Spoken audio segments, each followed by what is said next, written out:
আসসালামু আলাইকুম। কেমন আছেন সবাই? আশা করছি সবাই ভালো আছেন। এই দুষ্টুটা রেডি হয়ে গেছে স্কুলের জন্য, তাকে টিফিনও দিয়ে দিয়েছি। এখন দুধ খেতে পারছে না নিজে নিজে, পণ্ডিত নিয়ে নাও।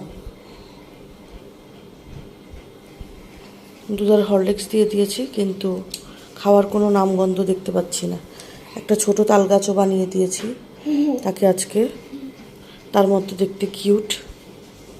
সাভারটাকে ক্লাসরুমে দিয়ে আসলাম, দিয়ে একটু কিছুক্ষণ বাইরে দাঁড়িয়েছিলাম। বৃষ্টি হচ্ছিল, গুড়ি গুড়ি বৃষ্টি, আর চারপাশটা একটু দেখছিলাম। একদম সব ফাঁকা হয়ে আছে, সবাই ক্লাসে ব্যস্ত। তো আমি কিছুক্ষণ দাঁড়িয়ে দাঁড়িয়ে দেখছিলাম।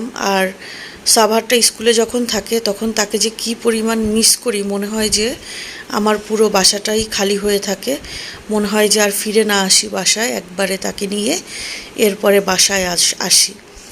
কিন্তু কাজকাম তো করতে হবে। তো সকাল সকাল বাজারে চলে গেলাম, টুকটাক মাছ কেনা লাগবে। আজকে শাশুড়ি মা আসবেন, তো ওনারও অনেক জ্বর ছিল দু একদিন আগে। তো চিন্তা করছিলাম যে কী নিলে উনি খেতে ভালো লাগবে। এই জন্য চটজলদি চিন্তা করে ছোট মাছ কিনতে চলে গেলাম। আর কচুর ডাঁটাগুলাও নিলাম, এগুলো উনি খুব পছন্দ করে। তো ভাবলাম যে একটু চটচড়ি করে দিব চিংড়ি মাছ বা ইলিশ মাছ দিয়ে, উনি খেতে ভালো লাগবে, ওনার হয়তো মুখে স্বাদ লাগবে। আর আকাশটা দেখেন কি ভয়ঙ্কর গুমুট হয়ে আছে, আমার তো দেখে খুব ভয় লাগে এরকম আকাশ। একটা ভিডিও ক্লিপস নিয়ে নিলাম। এরপরে বাসায় আসার পরে হঠাৎ করে একটু বৃষ্টি চলে আসলো, তো ভাবলাম যে একটু চা খাই আর বৃষ্টিটা উপভোগ করি, যেহেতু একা বাসায়, কাজের আপাও তখনও আসেনি, রান্নাবান্নাও শুরু করতে পারছিলাম না। তো এরপরে কাজের আপা চলে আসলো, রান্নায় ব্যস্ত হয়ে গেলাম। তো আজকে চেষ্টা করেছি আমার শাশুড়ি মায়ের পছন্দের খাবারগুলো রান্না করার জন্য। ওনার বেগুন ভাজা খুব পছন্দ, সাথে চিংড়ি মাছ দিয়ে কচুর ডাঁটাগুলাও করে নিলাম। চিন্তা করলাম যে ওনার ভালো লাগবে হয়তো, তাই আর দেরি করলাম না, আজকেই রান্না করে নিলাম, না হলে অন্য দিন আবার রান্না করতাম। তো এটা একটু খুব সুন্দর করে কষিয়ে কষিয়ে কচুর ডাঁটাগুলো রান্না করলে খেতে খুব মজা লাগে। আর আমি আজকে একটু সরিষাও অ্যাড করেছিলাম, এত টেস্ট হয়েছিল কচুর ডাঁটাগুলো খেতে।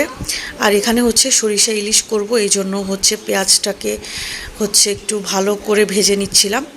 তো পেঁয়াজ ভাজতে ভাজতে, ওখানে সরিষা ইলিশের পেঁয়াজ ভাজতে ভাজতে এদিকে আমার কচুর ডাঁটাগুলোও হয়ে গেছে। আমি একটু একদমই বেশি গলে গলে যায় এরকমভাবেই আমি কচুর ডাঁটাগুলো খাই।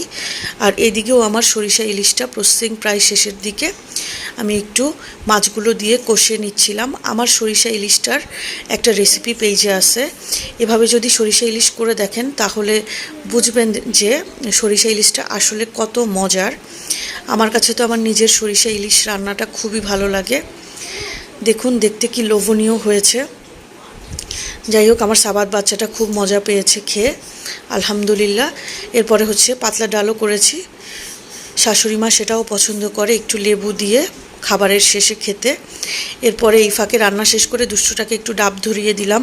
পানি তো খুবই কম খায়, একটু ডাব, শরবত, জুস এগুলো দিয়েই দিন পার করছে এই দুষ্টুটা। আর এই যে একদম পুরো নারিকেল হয়ে গেছে, আমাকে বলেছিল পাতলা শ্বাস হবে, কিন্তু যাই হোক নারিকেল পড়েছে। এরপরে শাশুড়ি মা আসতে একটু লেট করছে বলে ভাবলাম যে দুষ্টুটাকে একটু খাইয়ে দেই। তো সরিষা ইলিশ আর কচুর ডগাগুলো দিয়ে তাকে লেবু চটকে খাইয়ে দিলাম। এরপরে মা মেয়ে কিছুক্ষণ ঘুমিয়ে পড়েছিলাম। এরপরে সন্ধ্যায় আবার চা করে নিলাম। আর আমার শাশুড়ি মা নিজে অসুস্থ, কিন্তু আসার সময় নাতিনের জন্য আম আনতে ভুলেননি, তো সেই আমগুলোই আবার কেটে দিলাম দাদি আর নাতিনকে। সন্ধ্যায় এটাই আজকে নাস্তা ছিল, আর সিঙ্গারা ছিল।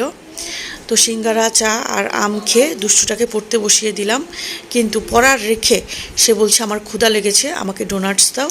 কি আর বলবো এই দুষ্টুটার কথা। আর রাতে আর আজকে তেমন কিছু করা হয়নি।